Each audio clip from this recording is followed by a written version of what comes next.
saya Irfan Jini Ramdhani. Saya pendamping Kabupaten Majalengka, penempatan di Kecamatan Cingambul.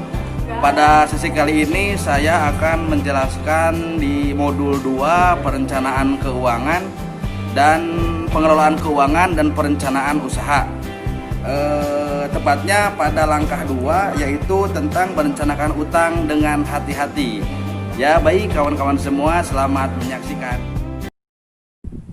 Baik ibu-ibu semuanya, mari kita akan melanjut ya ke pembahasan langkah yang kedua, yaitu merencanakan utang dengan hati-hati ya Bu ya. Pada sesi kali ini untuk lebih memperjelas dalam merencanakan utang dengan hati-hati, mari kita bersama-sama melihat film. Nanti saya akan tayangkan film ya Bu ya, tayangkan film di sini Bu.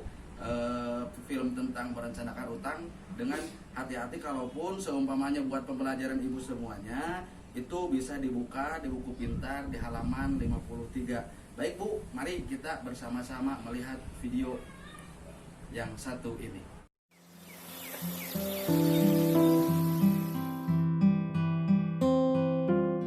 Untung saja kita punya kartu Jamkesmas ya nak. Jadi biaya rumah sakit bisa gratis. Ada obat tambahan yang tidak ditanggung Jamkesmas, Bu. Harus kita tebus sendiri. Harganya 400.000 lebih. Hah? Ongkos untuk bawa Agus ke sini juga belum dibayar. Kalau dijumlah semuanya jadi 500 ribuan, Pak. Ya Tuhan, dari mana kita dapat uang sebanyak itu? Apa kita tidak punya tabungan, Bu? Tidak ada, Pak. Tabungan ibu di arisan nggak sampai 50 ribu. Tabungan Dewi di sekolah baru habis dipakai bayar uang ujian. Sepertinya kita terpaksa berhutang, Pak.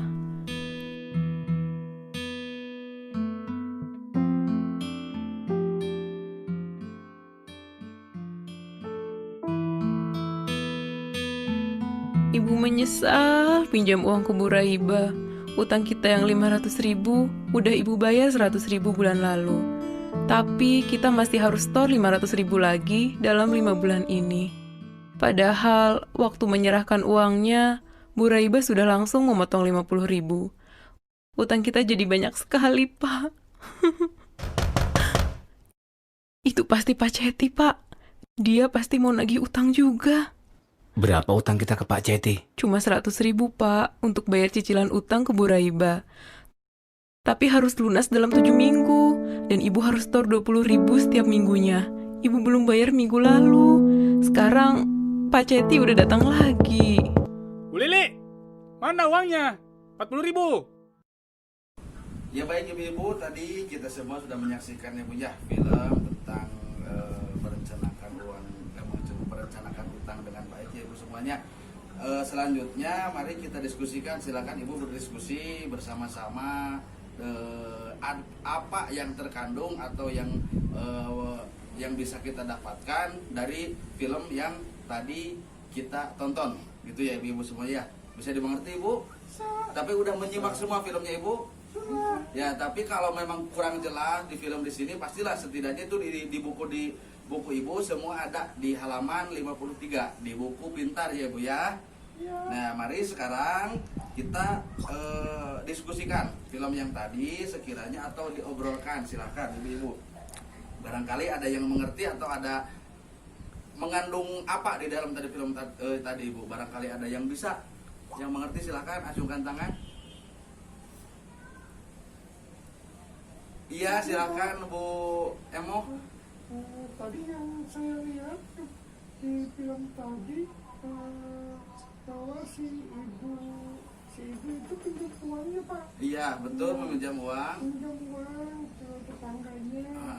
Gara-gara anaknya sakit tadi itu ya Pak ya, Bu ya. Gitu. Saya lihat bukannya berhutang itu berkurang malah bertambah. Iya betul. Jadi gitu ya Bu ya. Tadi di sana diceritakan bahwa Ibu Lili itu mendapatkan ada masalah keuangan ya Bu ya. Masalah keuangan yang memang tidak disengaja, artinya anaknya itu sakit masuk ke rumah sakit gitu kan, sehingga menuntut karena ada obat yang harus dibayar di luar sehingga menuntut Ibu Lili untuk meminjam uang. Ya. Terus apalagi barangkali ada yang memahami tadi video. Oh iya betul Ibu, betul kalau kata Ibu tadi, yaitu meminjam uang dengan tidak hati-hati dan tanpa memikirkan meminjam uang ke siapa gitu ya Bu ya. Ada lagi, silahkan. Iya betul, berarti meminjam uang katanya gali lubang tutup lubang sama. Jadi meminjam uang malah mendapatkan masalah tanpa pemikiran yang jelas gitu ya Bu ya semuanya. Jadi di sini artinya kalau saya jelaskan dari film yang tadi diputar di sini, jika kita tidak rutin menabung ya Bu ya, artinya menabung kita untuk kebutuhan atau untuk kebutuhan yang tidak terduga ya Bu ya. Kita tidak rutin menabung dan tidak dapat mengendalikan pengeluaran. Gitu ya Bu ya, karena pengeluaran itu ada yang memang setiap bulannya ada, tapi ada pengeluaran yang tidak terkendali biasanya, atau ada pengeluaran yang tidak terduga ya Bu ya. Maka kita akan lebih sering berutang gitu ya Bu ya. Hutang yang tidak dikelola dengan cermat bisa membawa masalah besar. Itu kesimpulan dari film yang tadi ya Bu ya. Artinya kalau kita cuma berhutang tanpa dipikirkan dengan baik, dengan cermat, dengan seksama gitu ya Bu ya, ujung-ujungnya kan bukan nambah bukan meringankan beban. Oke, pada waktu itu beban kita ringan, tapi masalah kita kedepannya malah bertambah gitu ya Bu ya. Nah selanjutnya Bu, mari kita buka, kita lihat flip chart FC2 ya Bu ya, biar ibu-ibu memahami sebelum meminjam uang kita itu harus apa ya Bu ya. Mari kita sama-sama kita buka flip chart 2A, atau bisa dilihat di buku pintar ibu masing-masing, yaitu di brosur halaman 10. Nah Ibu semuanya, inilah flip chartnya, kita lihat ya Bu ya. Dari tadi yang dijelaskan tadi ada beberapa hal sebelum kita meminjam uang atau berhutang uang Ibu ya. Yang pertama, kita harus mengetahui untuk apa kita meminjam uang. Artian sebaiknya ketika kita meminjam uang, sebaiknya hanya untuk memenuhi kebutuhan, bukan keinginan atau kegiatan produktif ibu-ibu semuanya ya. Yang kedua, apakah ada cara lain yang bisa dilakukan sebelum berhutang? Gitu ya Bu ya. Jika masih ada cara lain, lebih baik jangan dulu berhutang. Artinya kalau masih ada aset atau ada simpenan gitu ya Bu ya, lebih baik kita gunakan itu dulu sebelum berhutang. Yang ketiga Ibu, kita harus mengetahui berapa besar kita akan perlu meminjam atau melakukan hutang. Jadi gitu ya Bu ya, kita sesuaikan jumlah pinjamannya dengan kemampuan kita untuk membayarnya. Hitung berdasarkan jumlah pendapatan kita ya Bu ya. Jangan sampai kita meminjam, enak meminjam, tapi kita tidak pernah memikirkan untuk bayarnya dari mana gitu ya Bu ya. Karena lagi kepepet dan segala macam. Jangan seperti itu Ibu ya. Yang selanjutnya yaitu sebelum kita meminjam kita harus mengingat dulu gitu ya Bu ya, bagaimana kita dapat membayar kembali pinjaman tersebut gitu ya Bu ya.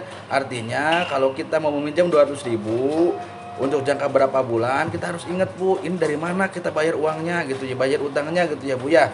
Nah, sesuaikan dulu waktunya Bu. Kalau penghasilan kita kecil, kalau kita meminjam uang, perlu kita meminjam uang, maka sesuaikan agak panjang waktunya gitu ya Bu ya.